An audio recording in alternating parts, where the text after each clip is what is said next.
tous, alors aujourd'hui on va faire une des techniques de mémorisation pour tout apprendre qui permet de tout baliser. Aujourd'hui c'est la technique numéro 3 qu'on va voir qui s'appelle donc la flashcard. Alors vous pourrez retrouver tout ce que je vous montre sur le site Les Cours Réaubourg, le site de l'agence de soutien scolaire. Voilà, donc c'est un site qui ressemble à ça.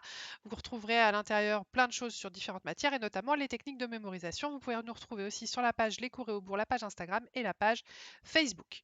Alors, la mémoire, eh bien, on a tous deux types de mémoire. Type de mémoire d'éléphant, mémoire de poisson rouge. Il y a des choses dont on se souviendra toute notre vie sans avoir besoin de les réviser, même si ça a duré un quart de seconde dans notre vie. Et puis, il y a la mémoire de poisson rouge quand on va chercher quelque chose dans une autre pièce et puis arrivé là-bas, on ne sait plus ce qu'on était venu chercher. Donc, ce qui est frustrant, c'est de ne pas pouvoir avoir la maîtrise sur cette mémoire d'éléphant. Eh bien, en fait, si on peut avoir la maîtrise, il y a des clés à utiliser. Alors, des flashcards, ça ressemble à ça. Voilà, ça c'est un exemple de flashcard. Donc, une flashcard, c'est le truc le plus bête au monde, mais ça fonctionne super bien. D'un côté, vous avez quelque chose, vous avez une donnée, et de l'autre côté, vous avez la donnée associée. C'est ce qu'on appelle la mémoire analogique, hein. On associe par analogie des choses. Eh bien, ici, par exemple, c'est de l'anglais. Quel temps fait-il? What the weather like? Vous pouvez aussi avoir des formules de mathématiques. L'aire du cercle. Ici, vous aurez l'aire du cercle. Vous pouvez avoir des dates. La mort de Jeanne d'Arc, ici, 1431. Vous pouvez avoir la composition de l'air. Voilà, la formule de la composition de l'air, etc. Donc, ce qui est génial avec les flashcards, c'est que ça s'utilise pour tout, pour toutes les matières. Ici, vous avez la Memory Box, c'est la Memory Box de Fabien Olicard, elle est vraiment super et ça vous explique justement comment faire euh, des, euh, des flashcards. Alors, il en existe de plus ou moins sophistiqués. Vous avez des jeux qui existent, qui sont déjà tout près de flashcards, qui sont très très beaux. Ici, à l'agence, par exemple, on a les jeux comme ça pour l'histoire, qui sont très très bien pour le programme de troisième, par exemple, qui a été fait, où vous avez d'un côté donc la date avec l'image et de l'autre côté quel est l'événement, et puis des petites indications si vous voulez en apprendre plus sur cet événement. Ça existe pour l'anglais aussi, le jeu de Be Was Bean, qui est vraiment super. C'est tout con. D'un côté, vous avez le mot en français, de l'autre côté, vous avez la traduction en anglais. On pourrait se dire, ouais, ok, c'est pas révolutionnaire comme méthode, mais je vous jure, moi, j'ai utilisé cette technique pour faire apprendre à des élèves les verbes irréguliers. C'est impressionnant. Ça fonctionne vraiment, vraiment très, très bien. Parfois, c'est les techniques les plus simples qui fonctionnent. Donc, voilà ce que c'est qu'une carte mentale. Donc, vous pouvez faire, qu'une flashcard, pardon. Vous pouvez faire vos flashcards vous-même.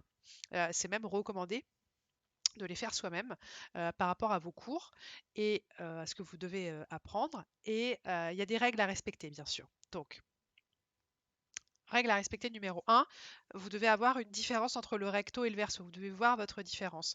Donc, vous pouvez utiliser des couleurs. Par exemple, si vous faites, moi par exemple, j'en fais pour l'anglais, pour apprendre l'anglais, eh bien, je mets l'anglais toujours en vert, vert foncé, vert anglais. Et le bleu du côté français, la traduction en français, je la mets toujours en bleu. Donc par exemple, je sais quel est mon côté. Vous pouvez aussi écrire en noir des deux côtés et puis mettre du stabilo d'un côté ou de l'autre côté. D'accord? Voilà, donc utilisez bien les différences pour le recto et pour le verso. Et ensuite, il faut que ce soit simple. Ça, c'est la règle numéro 2. Commencez pas à écrire des pavés de cours. Parce que souvent, les élèves, quand ils veulent apprendre leur cours en flashcard, ils font ça, ils commencent à écrire des tonnes de trucs. Non, il n'y a même pas besoin d'écrire la question. Même pas besoin d'écrire quand est mort Jeanne d'Arc. Vous mettez juste mort de Jeanne d'Arc. D'accord? Il faut aller le plus simple possible. Vraiment très, très rapide. Et la règle numéro 3, c'est surtout vous ne mettez qu'une seule idée par carte, s'il vous plaît. Ne commencez pas à mettre plein de choses selon comment votre cours est écrit. Mettez une seule idée par carte. Voilà, si vous respectez bien ça, ça fonctionnera très bien. Vous pouvez utiliser des couleurs différentes, par exemple pour des matières. Moi, j'aime bien faire ça. Donc, par exemple, l'histoire, c'est toujours de telle ou telle couleur. L'anglais, c'est toujours de telle ou telle couleur.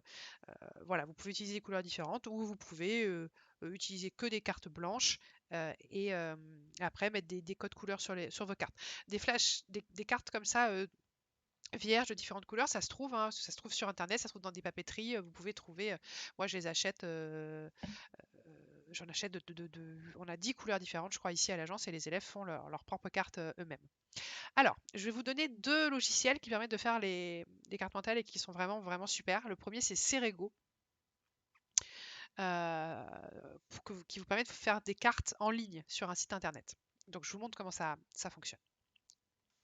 Ce sont deux sites qui vraiment sont sont top. Alors, Cerego, voilà comment ça fonctionne. Vous avez votre page, vous vous connectez, vous créez votre compte. Donc voilà, moi j'ai mon compte. Ici, j'ai créé voilà, un paquet de cartes, par exemple, sur la guerre de 100 ans, d'histoire-géographie, etc. J'en ai créé plein au fur et à mesure. Je vais vous montrer comment ça fonctionne. Par exemple, j'en ai créé un sur la guerre froide.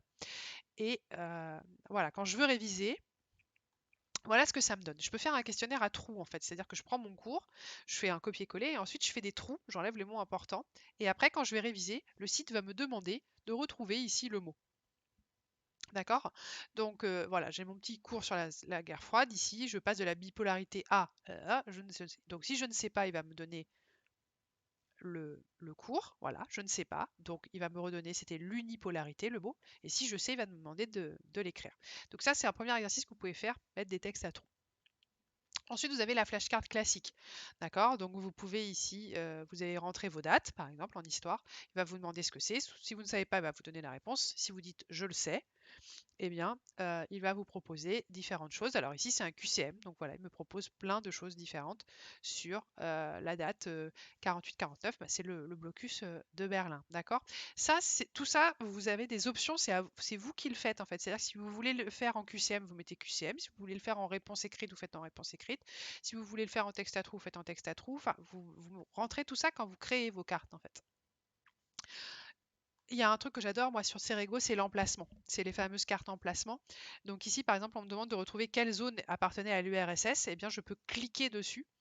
euh, et voilà, quand je clique dessus, hop, c'est la carte que j'ai dessinée. Et ça, c'est pareil, c'est vous qui le dessinez quand vous faites que votre carte. Alors vous allez me dire, oh là là, ça prend un temps de fou, faut tout créer, etc.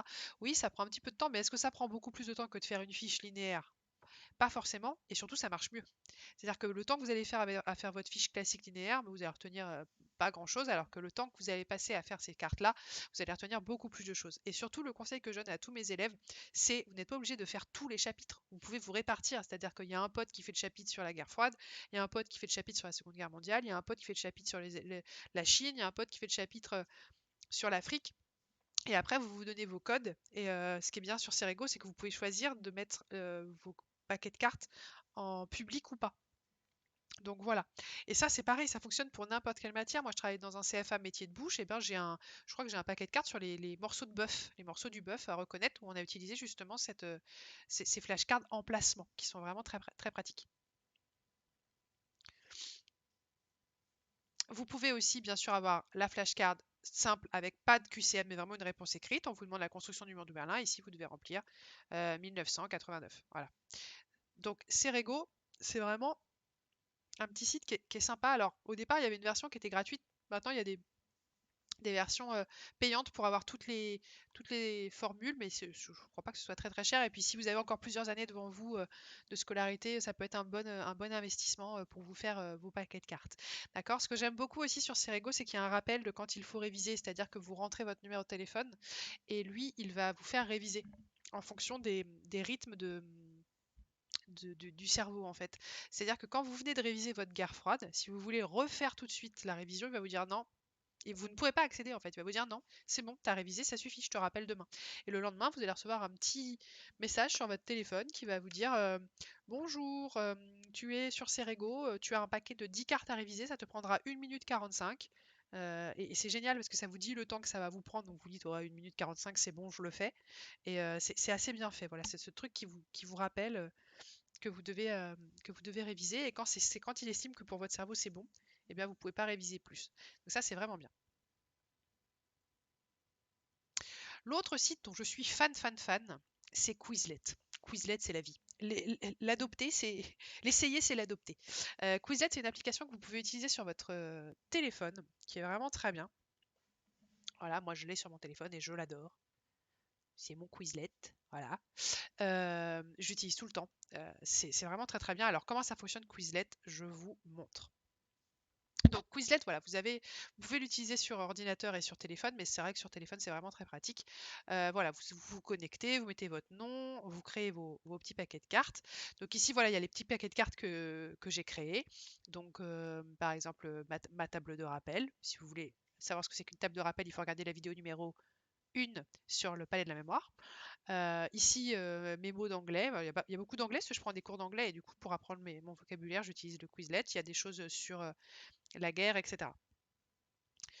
Donc voilà, vous créez vos paquets de cartes, en fait, et je vous montre comment ça fonctionne. Ici, par exemple, j'ai créé un paquet de cartes sur les figures de style pour les élèves qui viennent faire du français à l'agence. Là, j'ai mis une figure de style, elle a les cheveux comme les blés. En fait, quand vous cliquez sur la carte, eh bien, la carte se retourne et vous dit ce que c'est. Comparaison. D'accord? Et je sais que j'ai fait 36 cartes comme ça. Vous pouvez ensuite utiliser euh, différentes choses. Donc vous avez par exemple un onglet apprendre qui va vous faire réviser. Donc ici par exemple, j'ai cliqué sur apprendre, ça me demande la rivière chante et je dois répondre ici ce que c'est comme figure de style. Donc c'est une personnification, je réponds bon. Et après, je continue. Il s'est éteint en une semaine. Là, j'ai un QCM. Et c'est ce qui est très bien dans l'onglet Apprendre, en fait, c'est que vous allez avoir tout. Il va vous le mettre en QCM, il va vous le mettre en question libre, et il va vous le poser dans les deux sens. Parce que c'est ça qui est très important quand on fait des flashcards, c'est qu'il faut absolument jouer dans les deux sens. Pas juste apprendre la date, l'événement, mais aussi l'événement, la date. Savoir associer dans les deux sens. Et lui, il va vous le faire à chaque fois comme ça. Donc, il s'est éteint en une semaine. C'est un euphémisme. Je clique et hop, ça me redonne la bonne réponse. Vous voyez, elle a les cheveux comme les blés. Tout à l'heure, je l'avais en carte, juste à retourner. Là, je l'ai c'est à moi d'écrire la réponse. Si je me suis trompée, eh bien, il me dit ah, ça va pas, tu t'es trompé. La réponse, c'était comparaison. Et ce qui est génial, c'est que comme il sait que vous êtes trompé, il y a un algorithme en fait qui va calculer, qui va vous reposer la question dans 2-3 questions après. Il va vous reposer la question jusqu'à ce que ce soit OK. Il va la vous reposer plusieurs fois et dans plusieurs sens. Donc ça, c'est la technologie, elle est appréciable pour ça. Si vous faites vos propres cartes sur des petites cartes, c'est bien, vous allez réviser vous-même. Si vous utilisez Quizlet, il y a un ordinateur qui calcule quand est-ce qu'il estime que vous avez, que c'est OK, que c'est vraiment dans votre tête. Et ça, c'est vraiment bien. Ensuite, il y a un autre onglet que moi j'adore, c'est l'onglet associé. C'est trop bien. Ça vous met tout et vous devez mettre ce qui va ensemble. Et il y a du temps sur le côté ici. Et du coup, vous pouvez aussi vous challenger entre potes pour essayer de faire des concours qui met le moins de temps, etc. Voilà. Ça, c'est sur l'ordinateur. Quand vous l'avez sur téléphone, ça fait pareil des cases et vous devez cliquer sur les cases qui vont ensemble. Ça fonctionne très très bien. Associé, moi j'aime bien le faire aussi. Donc ici, on est toujours sur nos figures de style. Et puis après, vous avez l'onglet test qui est pas mal. C'est vraiment à la fin, quand vous voulez savoir à peu près si vous êtes prêt, eh bien vous avez des questions. Donc différents types de questions. Pareil, c'est comme sur Cerego, c'est vous qui choisissez est-ce que vous voulez des QCM, est-ce que vous voulez des vrais faux, est-ce que vous voulez des réponses libres, etc. Donc là, vous avez un QCM, vous avez un vrai faux, vous avez un petit peu de tout. C'est vraiment pas mal. Alors, ici, euh, je voulais vous montrer qu'en fait, on trouve de tout sur Cerego, sur Quizlet. Quizlet, c'est vraiment très très pratique parce que quand vous créez un paquet de cartes, il devient automatiquement public. Et du coup, il y a plein de choses que vous n'avez pas besoin de créer parce que des gens l'ont déjà fait. Et ça, c'est génial. Mais vous avez de tout. C'est-à-dire que moi, par exemple, pour mes élèves qui font de la pâtisserie, ils ont un vocabulaire à apprendre, ABS, ABC, abricoter, abricotage, etc., etc. Eh bien, on a cliqué, on a tapé sur Quizlet pâtisserie. Il y a quelqu'un qui a déjà rentré tous les mots. Donc, ils n'ont même pas besoin de le faire. Ils ont juste à aller le chercher. C'est déjà tout prêt, quoi. Et ça, c'est vraiment top. Vous avez, voilà, si vous tapez, vous pouvez chercher des gens aussi. Par exemple, si vous me cherchez moi, vous tapez Juline 725 avec le petit hérisson, c'est moi. Vous allez pouvoir trouver tout ce que j'ai comme paquet de cartes. Vous pouvez choisir donc une liste, hein, par exemple pâtisserie, etc., etc. Vous pouvez choisir utilisateur et vous pouvez choisir classe aussi. Donc, si vous cherchez une classe, vous pouvez taper les cours et au bourg et dessus, il y a plein de choses. Il y a de l'anglais, il y a du français, de l'histoire, de la géo, etc. Et autre chose qui est très bien, c'est que quand vous avez un paquet de cartes qui a été fait par quelqu'un d'autre et que vous le trouvez vraiment bien, euh, vous avez un petit onglet, vous pouvez cliquer et l'insérer vous après dans votre dossier. Vous pouvez vous créer des dossiers, des listes, etc. Et ça vous permet de réviser toute l'année. C'est vraiment très très bien. Par exemple ici, vous voyez, si vous tapez les choses que moi j'ai trouvées dans mon Quizlet, eh bien, j'ai par exemple quelque chose sur Molière qui est très très bien. Et ce qui est bien, c'est que quand c'est quelqu'un qui a un profil enseignant, c'est écrit, donc vous pouvez être sûr qu'il n'a pas fait de faute. Et c'est ça aussi que je trouve très bien sur Quizlet, c'est que comme vous savez que quand vous créez quelque chose, ça devient automatiquement public, vous faites attention à ne pas mettre de bêtises, pas de faute d'orthographe, etc., etc. Que les gens n'apprennent pas ensuite des bêtises. Mais voilà, ici vous retrouvez les choses que moi j'ai créées, les figures de style, les stages de philo, etc., etc. Donc voilà, Quizlet, vous pouvez l'utiliser, c'est vraiment super.